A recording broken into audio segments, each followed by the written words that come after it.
Quand on commence à programmer, et en l'occurrence en Python, il faut savoir qu'il y a notamment une règle qui permet d'aborder un concept clé. Ici, je vais t'expliquer à la fois la règle et le concept. La règle est très simple, tu ne peux pas faire ce que tu veux avec n'importe quoi, sinon tu risques fort de faire planter ton programme. Cette règle, elle peut être expliquée de manière hyper facile par un exemple de la vie de tous les jours. Si je te demande de faire le calcul 13 plus Afrique du Sud, ça donne quoi? On est d'accord, c'est une question débile. En Python c'est pareil. Si tu décides de prendre 13 et d'y ajouter la chaîne de caractères Afrique du Sud, tu peux essayer d'exécuter ton programme, Python va t'envoyer péter.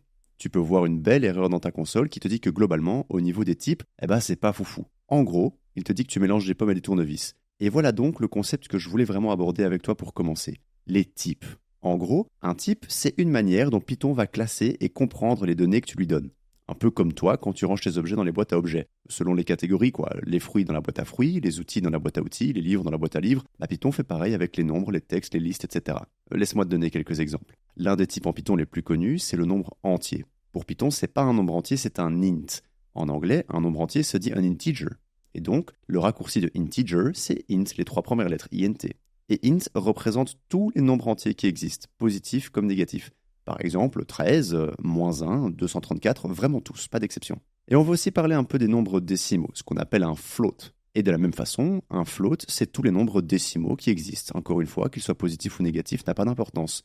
Quelques petits exemples, moins 1.5, 31.7, 234.0. Oui, c'est 0, mais ça reste un nombre à virgule et donc ça reste un float. Bref, t'as compris, tous les nombres à virgule. Ensuite, un autre type important en Python, on va pouvoir parler de chaîne de caractères, qui est aussi connu sous le doux petit nom de string.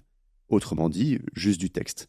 Les strings sont toujours entourés de guillemets. Qu'elles soient simples ou doubles n'a pas d'importance, mais elles doivent être présentes. Il faut avoir des guillemets. Par exemple, Afrique du Sud, bonjour, hello world, tout ça ce sont des strings. Enfin, on a un dernier type qu'on va aborder ici, même s'il y en a encore beaucoup d'autres, qui est le type booléen. La valeur d'un booléen, ça peut que être true ou false, vrai ou faux en français. Ce sera surtout particulièrement pratique quand on verra des conditions, mais ça c'est pas pour tout de suite. Ici, comme indiqué, un booléen ne peut prendre que 2 valeurs, true ou false, donc vrai ou faux en français.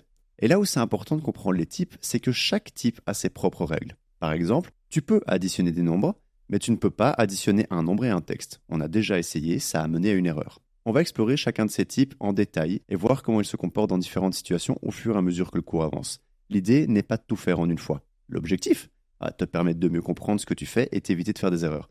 Parce que crois-moi, quand tu fais des erreurs, Python il va pas te manquer. D'ailleurs, il adore te dire quand ça va pas. Mais nous on préfère éviter ça, non? T'inquiète pas si ça te semble beaucoup pour un début. C'est en pratiquant qu'on apprend et je suis là pour t'accompagner dans ta pratique à chaque étape. Allez, je te laisse pendant que je prépare la suite. Du coup, bisous, à plus.